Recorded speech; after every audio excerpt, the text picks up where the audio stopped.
Ladies and gentlemen, good day and welcome to the Aditya Birla Sun Life Asset Management Company Limited Q1 FY-23 earnings conference call.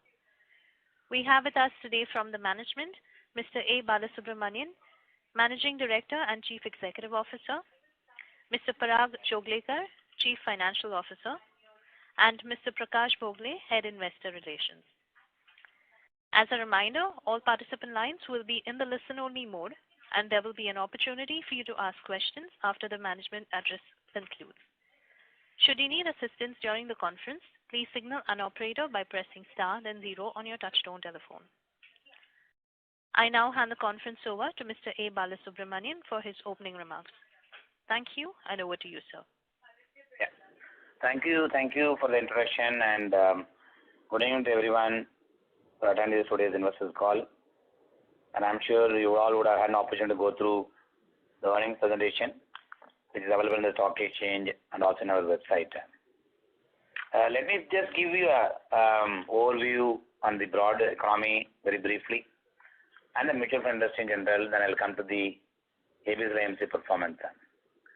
The macroeconomic landscape, as is known to all of us, has been marked by fears of recession as well as geopolitical conflict. Economies all over the world have been witnessing inflationary pressures, which have led to the monetary authorities turning hawkish and rising policy rates across global markets. On the other side, supply constraints, rising raw material prices, along with increased cost of borrowing, has resulted in uncertain economic business environment across the globe. Against this backdrop, it is comforting to see the resilience shown by the Indian economy. Our PMI continues to expand. GST collections have been robust. Capacity utilization marginally has been rising. There is also a positive movement in terms of new project announcements.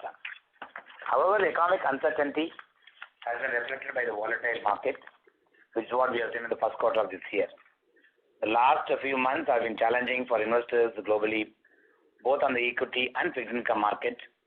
Indian equity has witnessed a sharp drawdown, but the Indian markets have been relatively outperforming the global markets on account of the economic resilience and the policy reforms continuation. And tightening liquidity conditions have forced foreign portfolio investors to be net sellers consistently since October 2021. The outflow in Q1 of FY-23 have also been the highest ever outflow we would have witnessed from FPIs. However, the domestic institutional retail investors' participations, both the market directly as well as through the institutional, have shown confidence and also being a major buyer during the same time as the DIIs. From the broad debt market perspective, yields across the curve have moved up significantly at the start of the calendar year 2022 in anticipation of the successive rate hikes both in Fed as well as in India. In this kind of scenario, in this kind of uncertain period, with respect to the mutual industry during the quarter, the average assets under management for the quarter for the Indian mutual industry at 37.7 lakh crore as on 30 June 2022, as against 38.36 lakh crore as on March 2022. Though it grew by about to 14% from the last year, it also degrew from on a quarter-on-quarter basis on the basis of certain market fluctuation in equity. Second, certain withdrawals that are witnessed in the fixed income market. In a equivalent FY-23, the mutual industries witnessed reasonably the net inflows in equity on a year-on-year basis continued. Significant proportion of inflows came mainly in some of the sectoral funds, large and mid-cap funds, flexi-cap funds, and balanced advantage funds. These are the existing categories in which money was flowing in. And owing to market volatility, the retail market average assets under management saw a slight dip from both the T30 and B30 markets during this period. As on June 30, 2022, the total number of mutual investors stood at 13.6 crores versus 10.4 crore investors from June 30, 2021, an increase of 13%. In fact, our customer addition continued to remain somewhat robust during this period. This continuous promotion of SIPs has maintained the status quo in the monthly SIP contribution. In fact, we have seen a flat growth in SIP in the last 2 months. The overall monthly SIP book was about 12,000 crores in June 2022, And the quarter-on-quarter new SIP registration has seen a marginal dip to close to about 59.5 lakh investors as of Q1 FY23. The total number of SIP counts for the whole industry was about 5.55 crores. The industry witnessed net equity sales around 59,000 crores, excluding index funds in Q1 FY23. However, there was a reduction in net inflows compared to the previous quarter. Broadly, the inflows came through the existing funds, as I mentioned earlier, using the large cap funds and other funds. Given the fact the first quarter of this financial year, there is no NFOs due to the regulatory restrictions. Therefore, all the money that came in, they came to the existing funds, including ourselves. The retail investors concentration in the industry continued to remain in excess of 50%. At the same time, the overall reduction in the fixed income assets due to the withdrawals during the fixed income interest rate volatile period also led to a higher dominance of individual asset mix, which is now close to about 58% of the total industry is represented as individuals. This we cannot say there is an increase in individual contribution, but it is largely on account of the drop in the AUM and the fixed income side due to the withdrawal. Therefore, the individual contribution has gone up by 1 or 2% compared to the previous quarter. Coming to the ABSL AMC performance, our total quarterly average AUM for the quarter ending June 2022 stood at 2.93 lakh crores, 2,97,000 crores, with a yearly growth of about 2%. Our equity AUM grew by about 14% year on year to about 1,70,000 crore size for the quarter ending June 2022. Our equity mix in the overall asset and management touched 41%, which again for us is one of the highest ever contributions we are getting in from equity in the overall asset mix. Again, one has to just keep in mind the marginal outflow in the fixed income also led to a marginal increase in the contribution coming from equity as well. As you stated, the customer acquisition continued to remain integral part of our strategy. We have added close to about 2 lakh new folios despite the uncertainty that we have witnessed during this period from a customer sentiment point of view. Despite that, we added about 2 lakh folios, which is now taking the total tally of our folios above 80 lakhs. And our short-term equity performance has seen reasonably good performance, turnaround performance across all categories. In fact, in our flexi cap fund and small cap fund, we have seen net equity inflows on the basis of renewed interest on the back of performance as well as the focus that we are bringing in. We are constantly working towards leveraging the bouquet of existing products while launching new products to build size and scale. The increase of product per customer also has been one of the key agenda for us. We have been growing our retail franchise over the last few years with a special focus on building our market share and B30 market. Building SIP book size is our constant endeavor to ensure the customer stickiness as well as create long-term value for investors. As part of these drives, what we have launched in the last few quarters, such as Hargar SIP, such as Win-Win SIPs, or multiple SIP, all of them we are seeing some kind of traction on the ground level from the sales overall productivity point of view, also helping investors to make more investment on the basis of the goal-based investing. As I speak, we also been now spending some money on terms of brand building, as well as creating more awareness about investing in the equity portfolios, on which I'll give an update in the next quarter results. I'll give an update given the fact which is launched in the last few weeks. All these efforts in terms of building our SIP have resulted in SIP book size moving from 816 crores in the month of June 2021 to about 898 crores as of June 2022. We also had about 2.8 lakh new SIPs registration during the quarter. Currently, we have about 32 lakh SIPs with us in terms of number of folios. Our multi-channel market activities to deepen our presence and market share has been showing positive results. And the virtual relationship model present, that we have about 16 touch points across India. We also activated close to about 900 distributors through this virtual RM model. Through our Sampark, which is again meant for activating more distributors and onboard new distributors as a first time for the mutual industry. There also something we have seen a success of adding close to about 1,900 distributors to our overall kitty to help us building our business next level.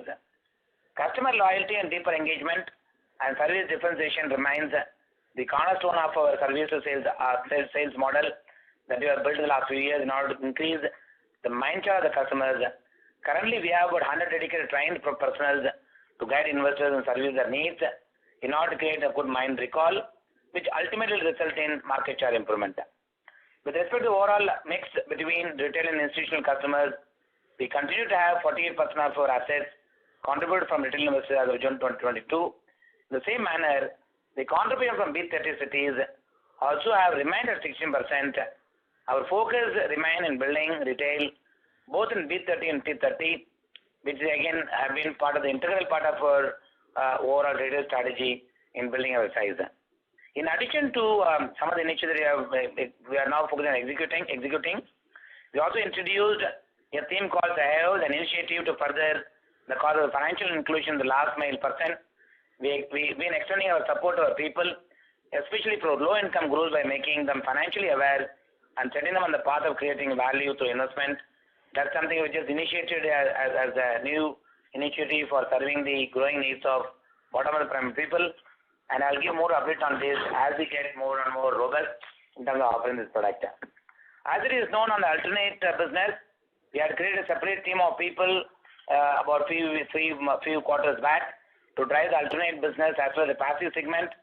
I'm happy to share with you that this segment has been progressing quite well and yielding gradual results in terms of showing good progress.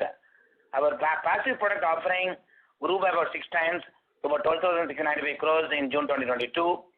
Our emphasis on building passive strategy also gained momentum by way of launch of new products through ETF, fund of fund, and multiple index fund, including the passive, the target maturity fund on the fixed income side.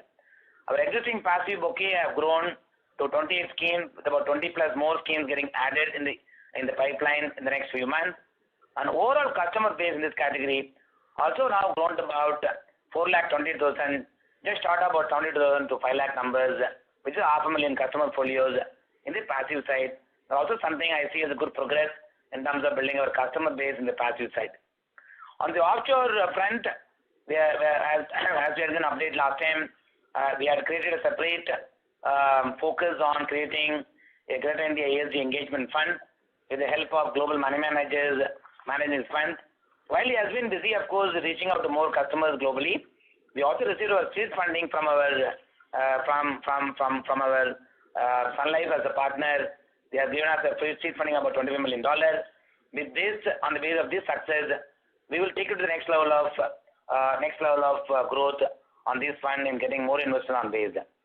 We also have planned to launch under the Gift City for NRIs and the LRS investors. In fact, we are opening our office, is already ready, and once the inauguration is done, when the products are launched, we will actually go and launch some of the products for LRS investors to invest in overseas market. That's something is there in the pipeline.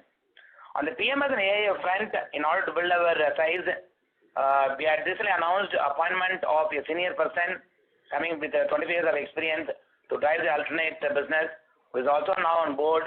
With his help, I think we will launch series of AIF in the PMS front. While doing that, we also launched PMS product, which is a market-linked debenture product, and also credit opportunities fund. We already launched. We are in the process of engaging with the distribution community, and hopefully we'll see some good of success. While building success on some of the new pipeline of AIF product, we also created some success on our real estate fund that we launched, the India Opportunities Real Estate Fund that we launched. We have received our first tranche of fund of close to about 190 crores. We are in the second fund launch closing, and upon doing this, we will take this to the overseas market with the help of the Pentel Greenwo for offering this product to the global investors. Now coming to the financial performance for the quarter, our focus continues to remain on achieving a robust asset mix of high margin equity assets along with the long-term debt. We would like to reiterate our equity mix is an all-time high of about 41% for the last quarter. We have maintained our operating revenue and PBT during the volatile market condition. During Q1 FY-23, despite market volatility during the quarter, our revenue from operations remained close to about 303 crores as compared to 305 crores of the similar quarter last year, Q1 FY-22. However, due to market volatility in the fixed income and equity market, the AMC Treasury portfolio has seen a mark-to-market impact, leading to a decline in other income compared to the previous years. For Q1 FY23, our overall investment book, as it is disclosed, is close to about 2,217 crores. This money, of course, is invested in across mutual fund schemes, including the form of seed capital, Also, the defined capital which SEBI has given, and this investment had mark to market, therefore they tend to fluctuate, and depending upon the market conditions. That is what we have seen in the current quarter. Therefore, the other income was marginally lower compared to the last year or the same period. As a result of this, our profit after tax stood at 103 crores in Q1, despite our operating performance reasonably good. Because of the other income being lower, the overall profit after tax came to 103 crores, and that's something I did want to highlight it. With this, I would like to conclude and open the floor for any questions. I'll be joined by Prakash as well as Parag to take any questions that you may have. Thank you. Thank you. Ladies and gentlemen, we will now begin the question and answer session. Anyone who wishes to ask a question may enter star and 1 on their touchtone telephone. If your questions have been answered and you wish to withdraw yourself from the queue, you may enter star and 2. Participants are requested to use handsets while asking a question. Ladies and gentlemen, we will wait for a moment while the question queue assembles. We have the first question from the line of Anuj Singla from Bank of America. Please go ahead. Yeah, thank you very much for the opportunity, sir. So first question is on the market share trend on the active equity side. You did talk about improved performance in some of the schemes leading to inflows. But when we look at the market share on a QQ basis on the active equity side, it's still on a declining trend. So can you talk about what is your outlook on this side, and if there is any product launches on the active equity side as well which can help stem this? The second is a data keeping question. Normally you provide the SIP AUM, which was around 520 billion as of March 2022. Can you share the value as of June 22 as well? Yeah, thanks Anuj for your question. With respect, of course, the market share both on equity and overall, of course, our endeavor has been for quite some time to build the overall market share. While of course the initial the efforts were to ensure that we don't lose market share, at the same time building our market share in the existing product will remain one of the key focus areas. On the basis of this, this quarter, of course, we couldn't launch any NFOs given the fact that NFOs were generally not permitted by regulatory framework the first quarter of this year. While doing that, we stepped up our engagement in promoting some of our product on the existing side, such as the leaders in the respective category, such as large cap fund or flexi cap fund, or even the mid cap fund, where we have seen, and balanced advantage fund, where we have seen a significant improvement in terms of performance, and the product now is coming in terms of the reckoning list of some of these banking channel as well.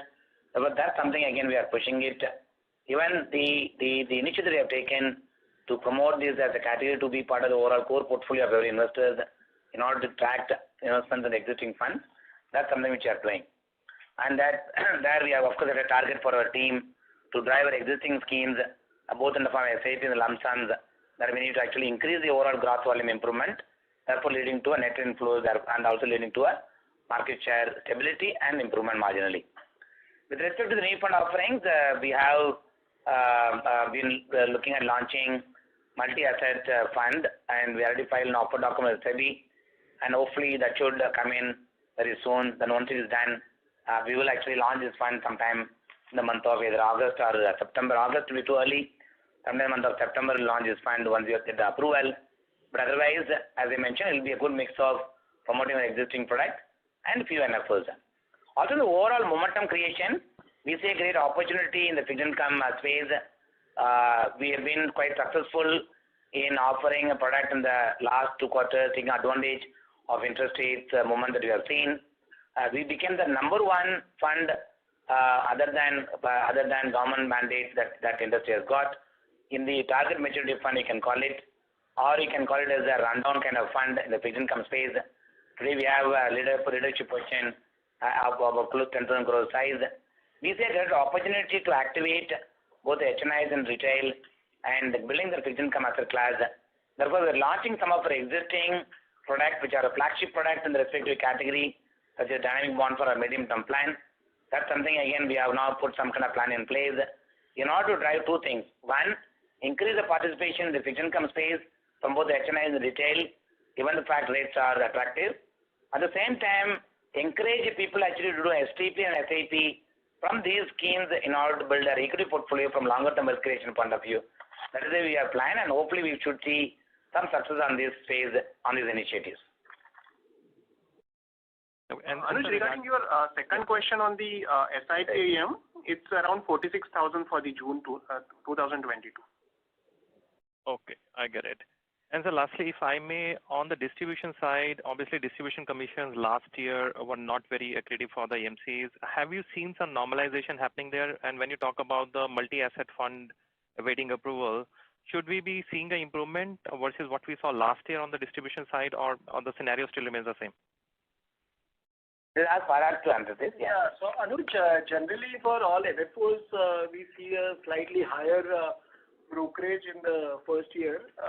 As current year, due to the embargo on various NFOs, the current year the commission are basically in the normal rate, which we generally keep on sharing with our partners around 60%, 65% of our total DTE. So this is a decline from 85%, which we saw last year, right? That's a correct understanding. There were a lot of NFOs last year, no? Yeah.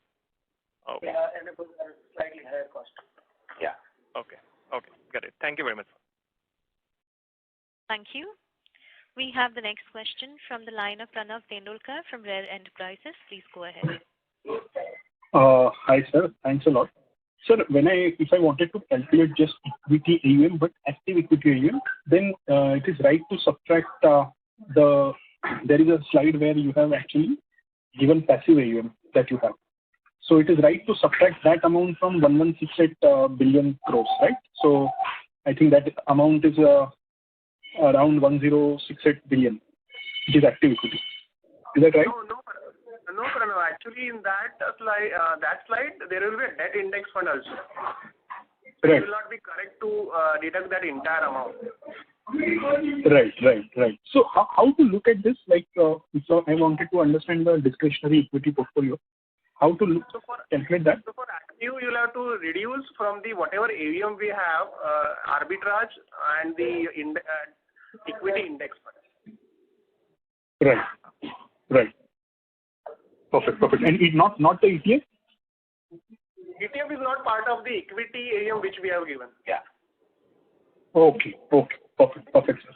So that is one thing. Second thing is that in terms of the passive AUM, how profitable that line is going to be? Like whenever it reaches a certain size, can you just share the economics of that vertical? Broadly, the approach that we are taking on passive, Pranav, is one, the B2 ETF, that is basically Nifty, Sensex, all of them would be contributing anywhere around 10 to 20 basis points kind of expenses, and ANC fees, at best, it can be about 10 to 15 basis points kind of thing. But if you have to take little, I think what we also intend to do, such as even last time I shared, which is the Nifty 50 equal weight index fund. That is a larger contribution, which could, where I'm able to charge expenses anywhere around 80 basis points, and therefore you get about 40 basis points kind of management fees will get. Our target is actually in the initial phase. Well, of course, we don't have much choice but to have presence in most of the key indices in the market, lower profitability. At the same time, our intention is quant-based kind of ETF, which can give us a slightly higher margins. But in any case, no ETF product, however good they are, it will be unfair to take more than 40 basis point of contribution to the overall AMC, given the fact that ETF is generally supposed to be cheaper than actively managed funds. That's why we are looking at building. So right now, the ETF should not be seen from a profitability point of view. ETF should be seen from the point of view of customer acquisition and giving fair to the customers to give alternate investment opportunities, or maybe a coexisting kind of product along with active funds. Therefore, it can be seen as an onboarding of customers as well. But as the size becomes a little larger in size as we move forward, and also we keep increasing our offering of product, therefore the contribution coming from ETF as a basket will show an improvement. Right. Right. So in just a query about that. So there are a lot of Me Too ETFs. Like you have a Nifty 50 ETF. Like there are 5 other players who have that.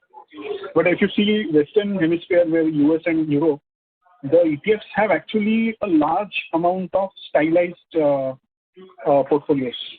And why we can't do that in India? So, for example, something like there are many technical ETFs as well.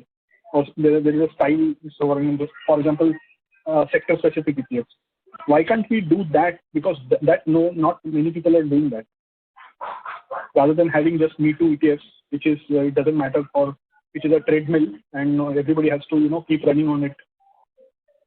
Yeah, basically what you're saying is right, Pranav. I think one of the effort that we are putting in a customized ETF that we can create right now, like the way extended arm of Bank Nifty ETF is there.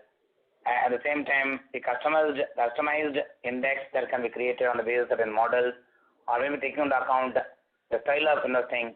That's something has been part of our process. At the same time, on the basis of our own assessment of some of the international product, given the fact ETF can be now even today, I can put into the ETF product overseas, though there is no limit available for investing actively managed funds because the restriction of $1 billion. That we as a fund house also have launched some of the ETF that feed into the global market. That something is there. I think what you're saying is right. Our idea is actually use our expertise that we have internally, offer differentiated product using the customized index which can be created with some of style by bias or factor-based investing. That is our whole idea. But at the same time, in general, the flows that comes into the industry largely is coming into the traditional conventional ETF product. If one counts ETF as a category, say let us assuming passive and ETF category, let us assuming is close to 3,00,000 crores. Large component of these flows have come in the Sensex, Nifty, and to some extent banking ETF, more than that. So therefore, in our case, while we have to have a Me Too product, as I rightly pointed out, our intention is to build capability and offer this kind of product. Right. So, sir, just last question from my side.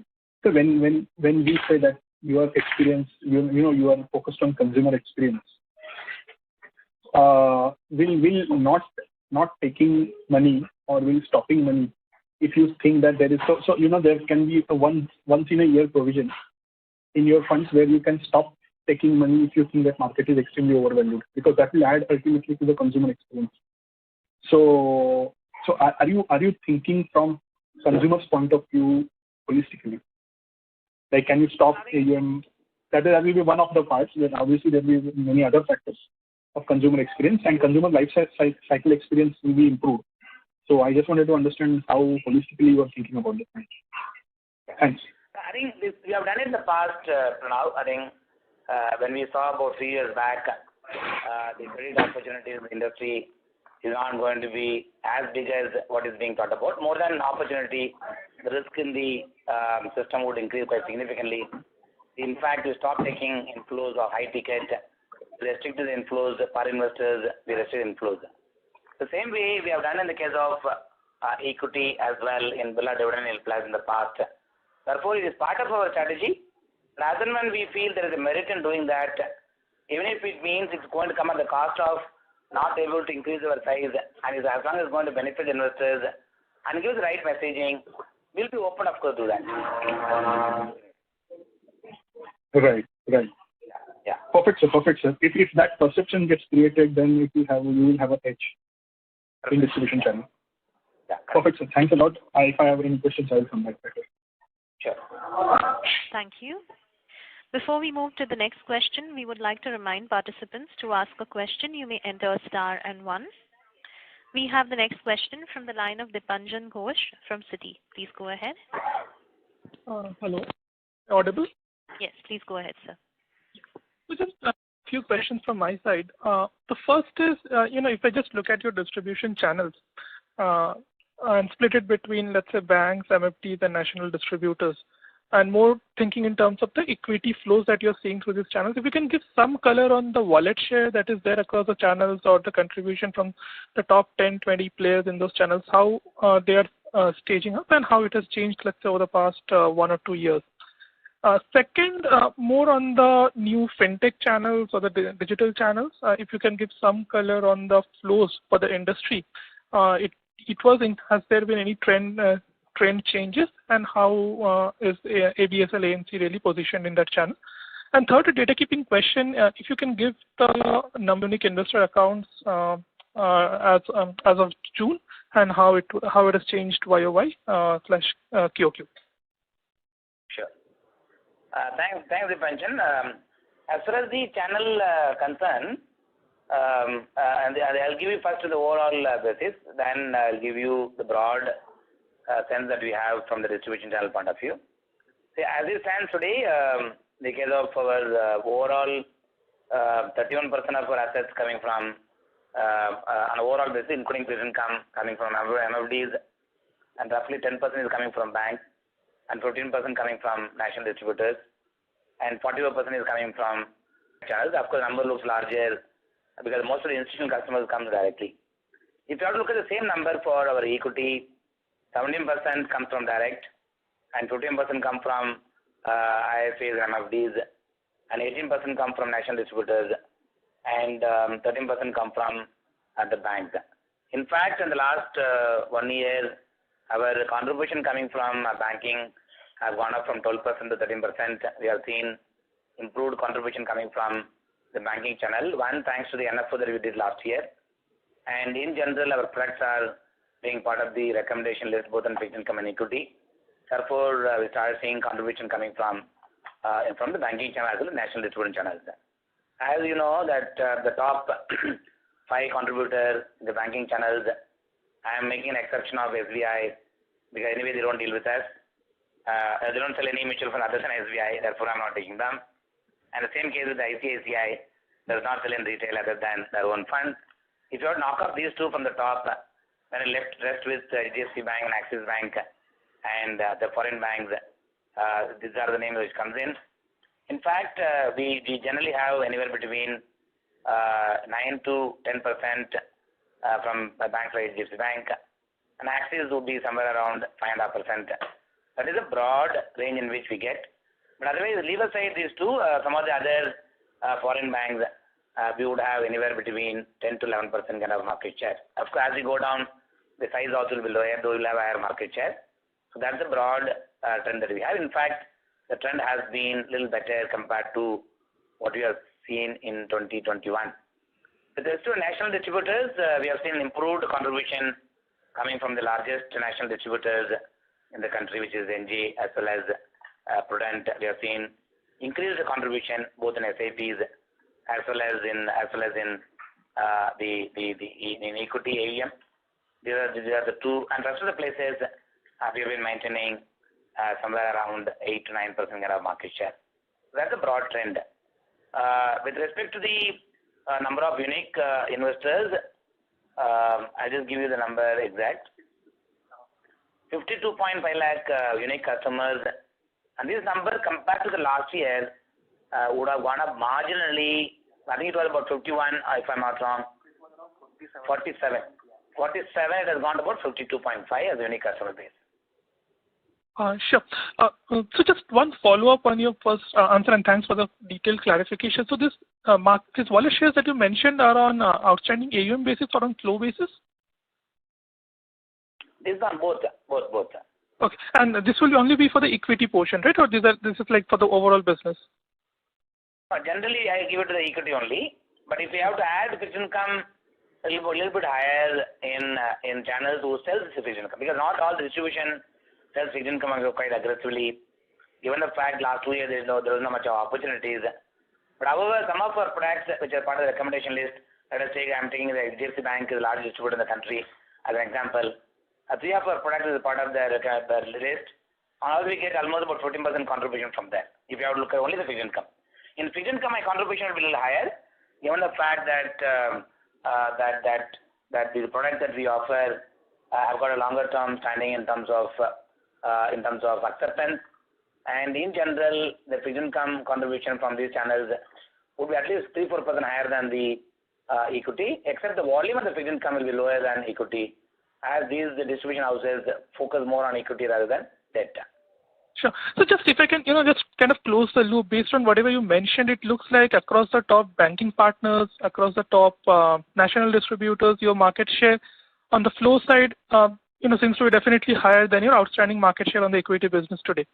So if that possibly boils down to the fact that on the flow basis, either the market share on the MFTs or through the direct channel probably has been on the lower side. So, that kind of also brings me back to my last question, which is on the new fintech channels or digital channels, how things are stacking up. And if you can, kind of close this loop for me. Yeah. See, as far as just to correct you on this, as far as the banking channel concerned, the market share that they have with us, what you said is right, will be marginally higher in terms of flows coming in. I will just give an example of Axis. The market share, what they have is an outstanding assets and what they give, it will be a little more than that. The more than that, whether it will have a significant impact on terms of on the volume would be marginal. That's one. Second, IFA channel in general has been a flat for the industry. That's also something I think what you summed up is right. But as far as the fintech channel concerned, I think the whole industry AUM coming from the top 80 fintech partners we track, right from zero to grow to everyone. The total industry size, the number is roughly about 75,000 crores. 75,000 crores is the size, and we have roughly about 7.5% market share from this channel. But if I go into individual channels, my market share in some places could be lower, some places will be higher, depending upon what kind of tie-up that we have. For example, PhonePe as a channel is also equally a powerful channel, but may not be as big as Zerodha or Grow. But however, we do get 30% market share in PhonePe. I think it can vary from partner to partner. Sure. I think thanks for the detailed clarification and all the best. Thank you. We have the next question from the line of Lalit Deo from Equirus Securities. Please go ahead. Yeah, hi sir. Good evening, sir. Thank you for the opportunity. So, sir, just wanted to understand on the yield side. So, during the quarter, our share of equity AUM has increased marginally, and since and as you also mentioned that there were no low yielding NFOs. So, despite that, our revenue yields have declined on a sequential basis. So, could you highlight the reasons for the same? Sure. Bharat. So Lalit, if you look at it, it's a really marginal drop on last quarter to this quarter. If you see on the yield, even the YOY basis also there is a marginal drop. Even though the equity size as a percentage has gone up, the yield has compared to last year has gone down because most of the NFOs has come later part of the year over the first quarter. The second part is the movement of asset within the debt scheme has moved from various schemes which are slightly higher yielding to a lower yielding scheme, and the debt mix has slightly gone down compared to the last year, which has resulted some impact on the yield side. Yeah. Sure, sir. And so on the index fund, so as we understand that within the index fund, so about like 92% of it is contributed from the debt index fund. So could you highlight the yield difference between the debt index fund and the equity index fund, if there is any? And like going ahead, like if we have any products in the pipeline, so how do we expect the share between the index funds between debt and equity? Sure. So yields will be on the debt side will be in the range of around 10 to 12 basis, and on equity it will be on 15 to 20 basis range. So what we have done, Lalit, as far as the fixed income target maturity fund concerned, we started off with 20 basis point expenses with about 10 basis point contribution coming to us. But as we started seeing more acceptance in the market, and as we started seeing this product is more relevant, even for HNIs and retail customers, we also launched one or two products with a higher expense of about 40 basis points, with the intention to have 20 basis points contribution coming from that segment, so that it becomes win-win for everyone. as the interest rates moved up. For example, we are launching our dynamic bond fund. While we may reduce the expenses, but expected increase in volume would actually lead to an increase in revenue. That's why we are building that space. But as the interest rates move up, definitely your ability to charge even fee based on higher, relatively higher. That is a model in which we are just looking at building. Sure, sir. Thank you for the answer. And so just one data. So what were the ESOP expenses during the quarter? ESOP. 8.5 crore. Sure, sir. Thank you. Yeah, thanks. Thank you. Before we move to the next question, we would like to remind participants to ask a question. You may enter star and 1. We have the next question from the line of Madhukar Ladha from Elara Capital. Please go ahead. Hi, good evening. Thank you for taking my question. See, most of my questions have been answered. I just wanted to understand, what is happening on the fixed income side.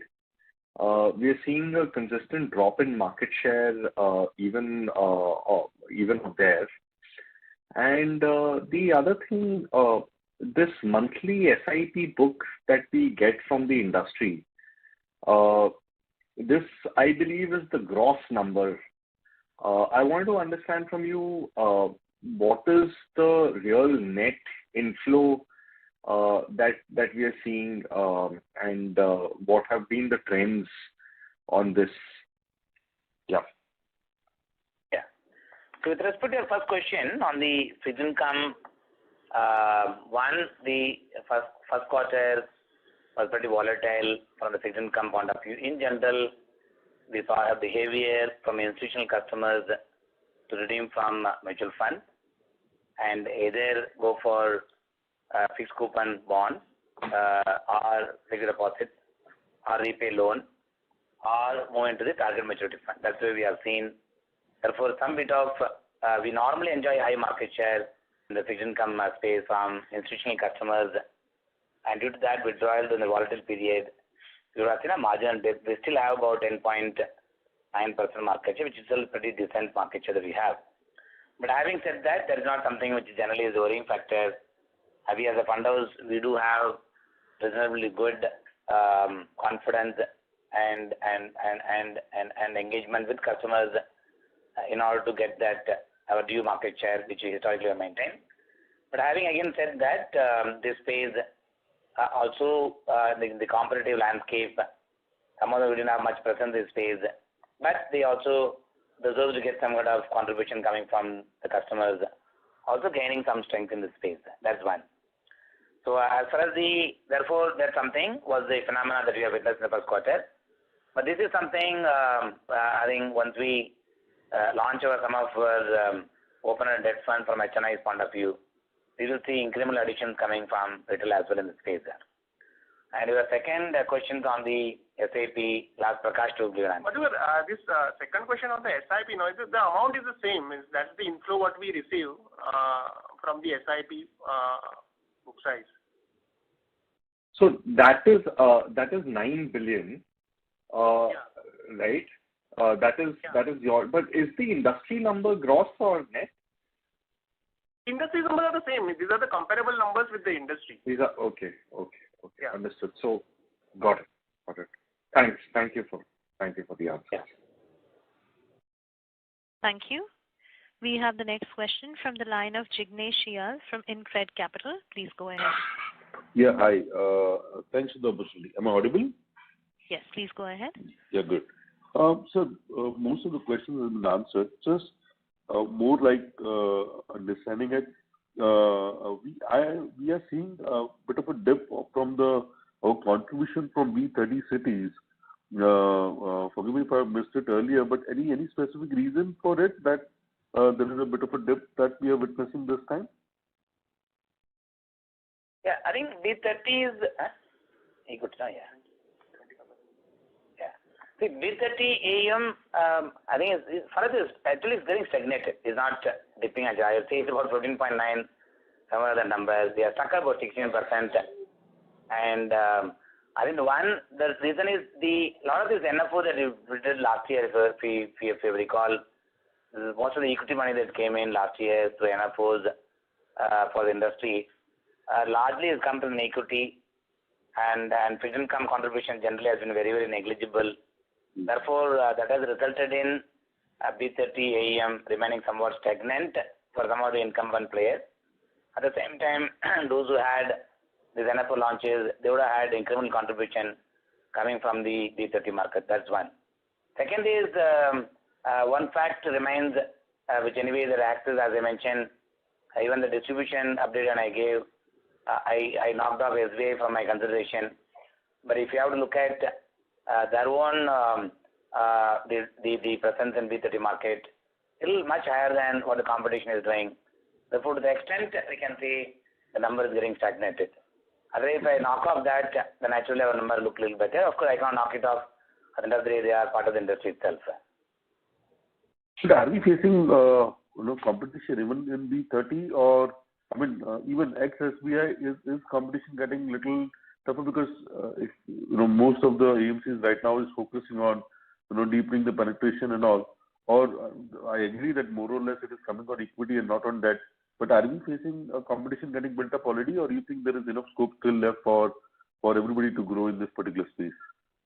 Yeah, no. In general, of course, competitive landscape is getting better, no doubt. At the same time, given the fact that we as fund house have been creating presence to the emerging market channels, looking at new markets on a continuous basis, and level of engagement that we have in the deeper parts of the country, which has got which can contribute to the equity AUM.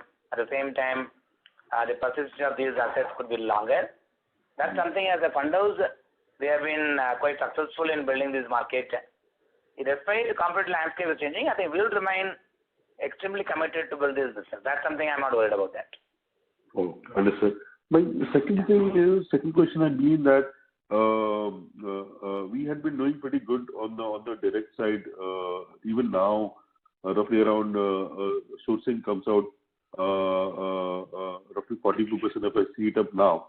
But it has been declining. Is it because of the debt fund which is seeing a bit of an adversity due to the external factors, or the focus has been reduced, or any specific reason for overall share of direct been reducing, or the contribution coming from the others is the reason why one should see that direct has been declining?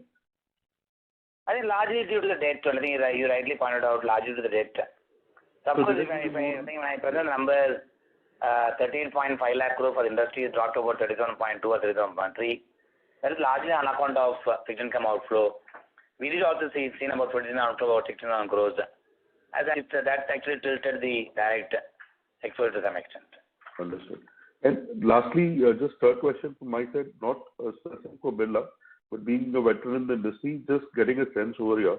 We are seeing that overall, not for one fund, but across, yield had been compressing across, whether it is equity or debt or even liquid, and obviously the surge of passive has also been one of the reasons.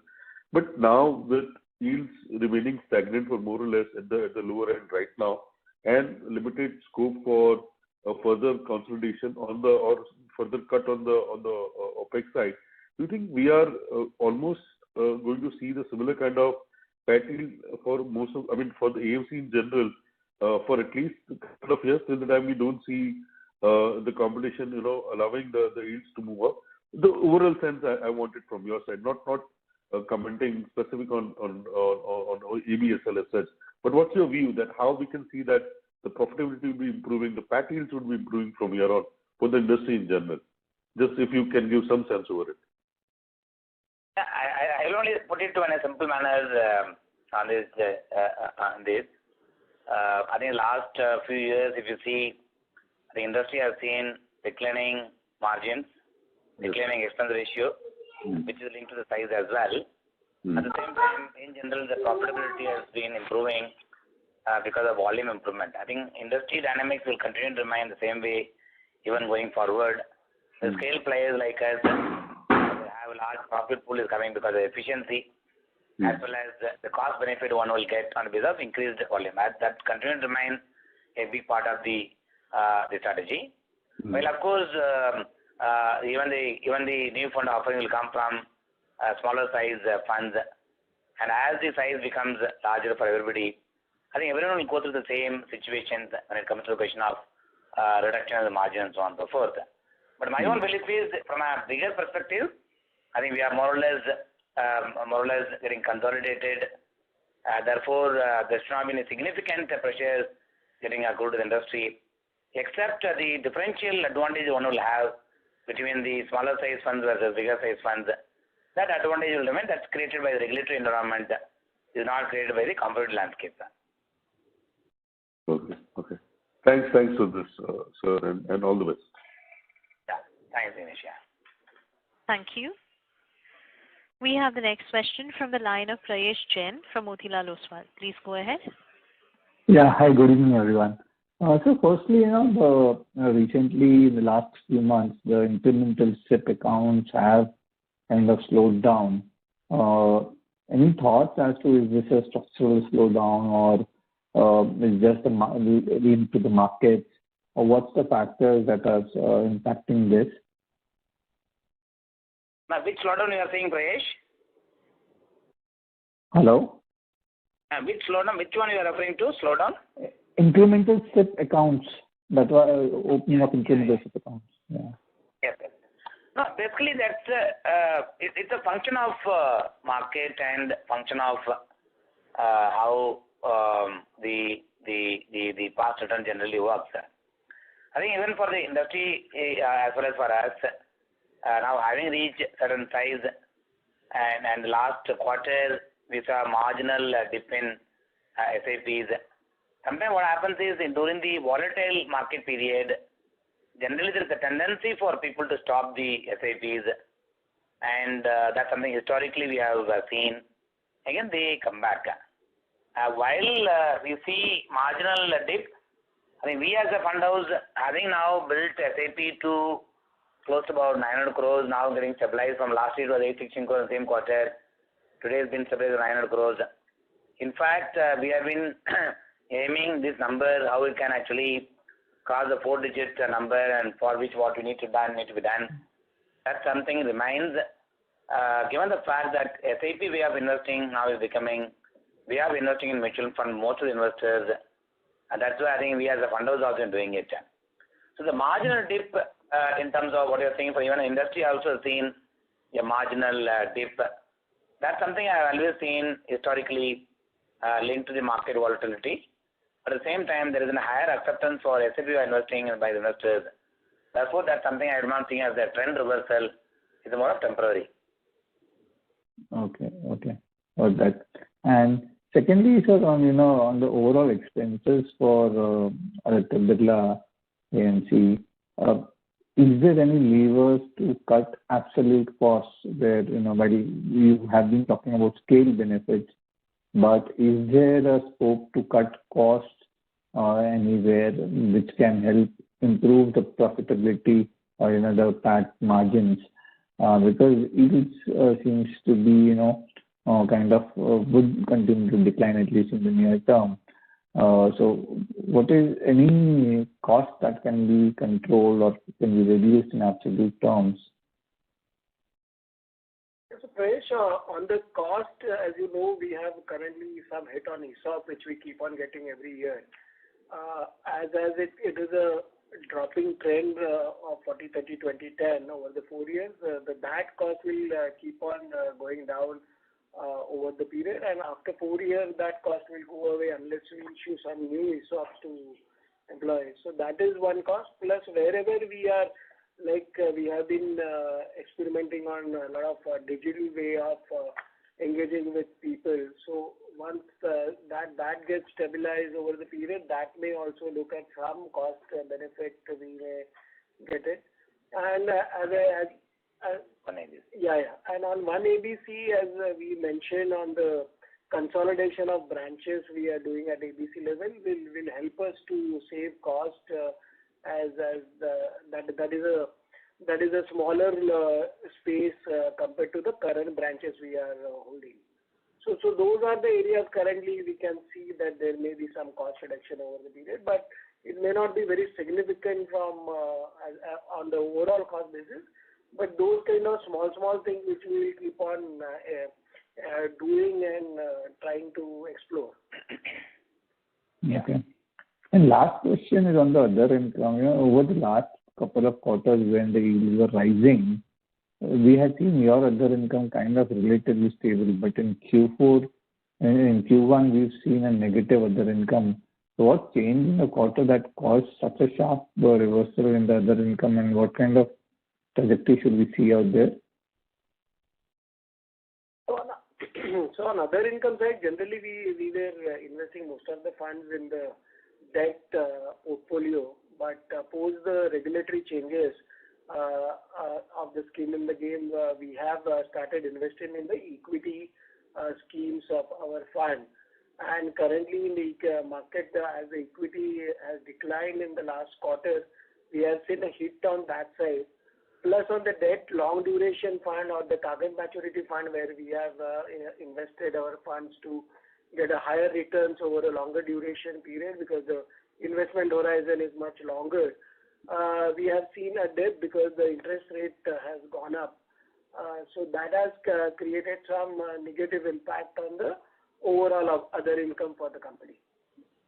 Just to add to that, Prayesh, like the investments that we have made in the fixed income target maturity fund, here the intent is to hold till maturity. Therefore, you get the desired return on the basis of the yield that is prevailing at the time of investing.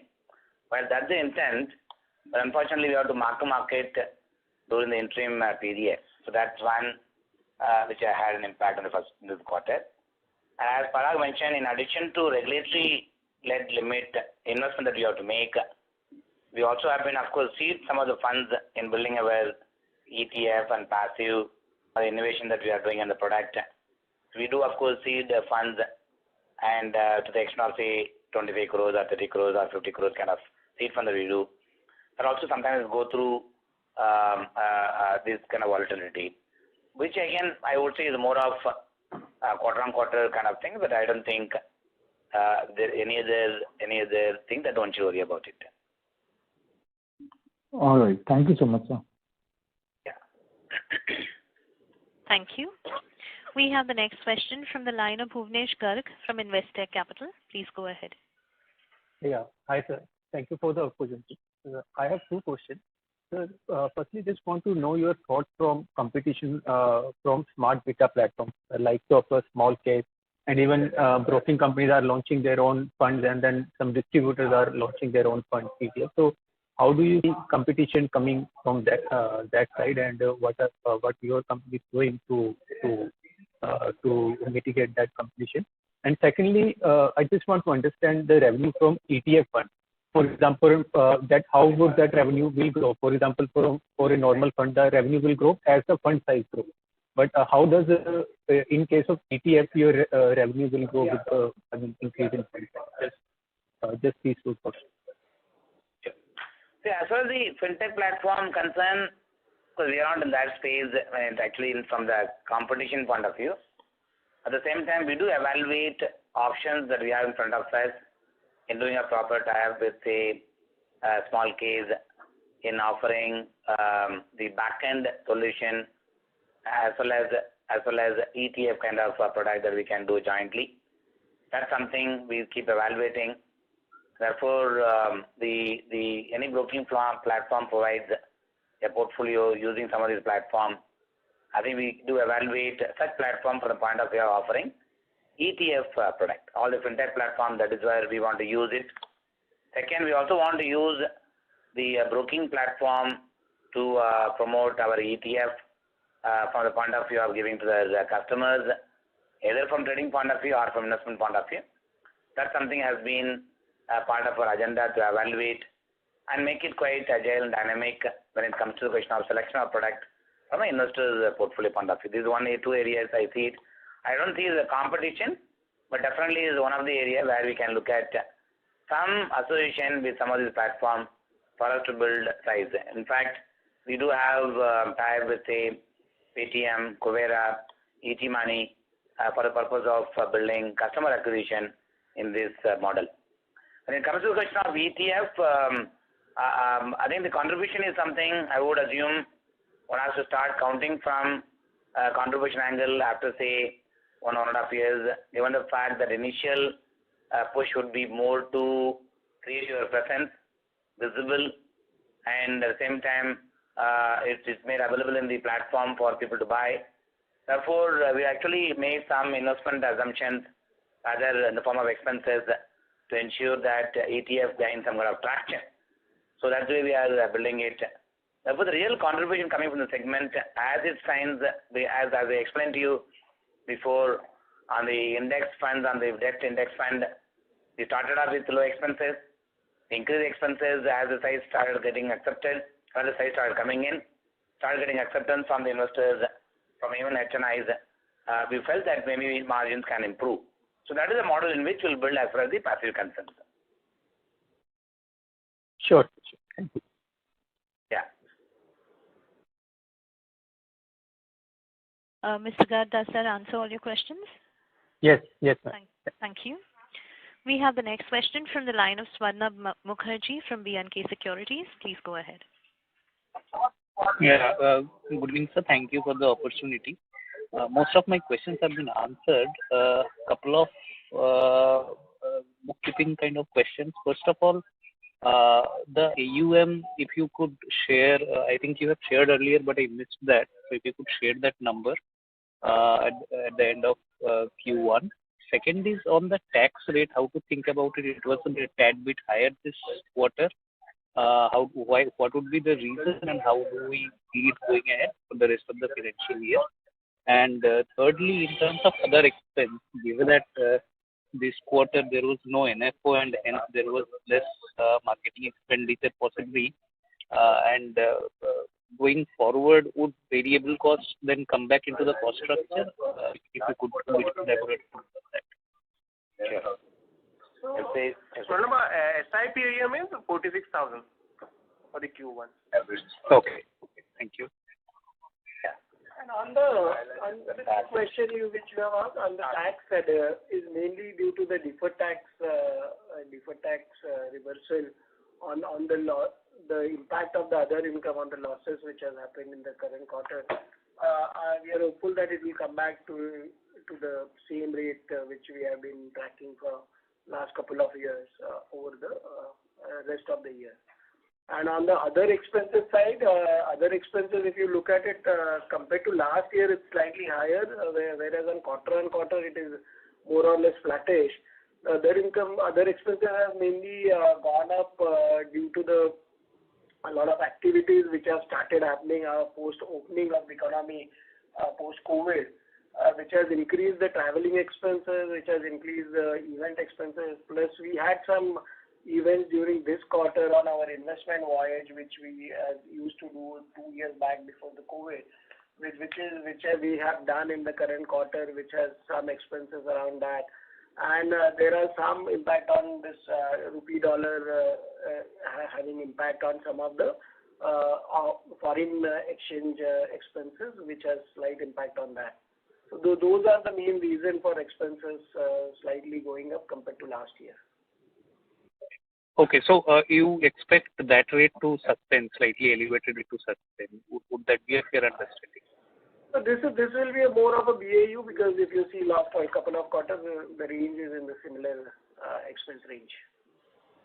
Okay, sir. And a follow-up again on the tax side. So the deferred tax credit that you have given had ideally kind of reduced your tax rate on a headline basis. So if I kind of do not factor in that, then your tax rate would be somewhere close to 33%. Normally, your tax rate is close to 25%, right? Over the year, it will come back to the similar rate. That is what our expectation is. Okay. All right. Okay. That's all from my side. Thank you so much. Yeah. Thank you. Thank you. We have the next question from the line of Dhruvish Pujara from Mirabilis Investments. Please go ahead. Yeah, hi. Thanks for the opportunity. So just a couple of questions. So on the 2,200 crore prop investment book, what percentage would be invested in our in-house funds? And out of the total, what would be in the equity? So on the overall investment, all whatever mutual fund investment which we do in our own funds only. And there are some exposure to some of the direct debt investments which we have done earlier. And equity will be in the range of around 11 to 12%. Got it. So, yeah, okay. And wanted to understand, like, when we invest in our own funds, like, how does the expense, as in the expense ratio which we earn on the prop book, does that, how does that get accounted? Does it flow through the revenue, or we don't charge? How does it work? On our own investment, we can't charge the fees. Okay, we don't charge. So there's no question of flowing through the revenue, right? And got it. And when I look at the TER, so let's say a scheme is worth 1,000 crore. Out of that, let's say 100 crore is invested by our own prop book. So how does the TER calculation, does that factor in that, or how does it so? Would it bring down the TER because we are not charging on that 100 crore? That's the question. So the fees will get reversed to that extent on that. So got fees it. will not get charged on that. Got it. Okay. And wanted to understand how does the investment decision making works on the prop book. So like do we have a committee, or the investment team takes care of it, or like who are the people who are involved in the committee? So if you can give some thoughts on that. And how do we determine the equity and debt mix in that?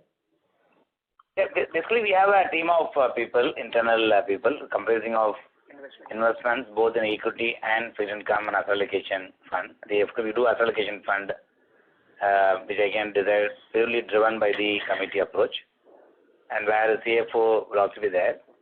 And then they'll have a constant review and a holding period, and how much is the assets you need to invest as per the regulatory requirement, and how much we can go beyond that, and how much should be in the fixed income investment, keeping in mind the safety and so on and so forth. So that committee drives that decision. That we have proper policy, internal policy that we have. Okay. Yeah. Thanks. Yeah. Yeah. Thank you. Ladies and gentlemen, that was the last question. Due to time constraints, we will now close the question queue. I would like to hand the conference over to Mr. A. Balasubramanian, Managing Director and Chief Executive Officer, for closing comments. Please go ahead. Thank you, and thanks to all of you, and thanks very much for tuning in. And with this, we conclude our Q1 FY-23 earnings call. Do feel free to reach out to our IR Prakash Bogle for any queries, if at all you may have. Thank you. Thank you, members of the management. Ladies and gentlemen, on behalf of Aditya Birla Sun Life Asset Management Company Limited, that concludes this conference. Thank you for joining us, and you may now disconnect your lines. Thank you.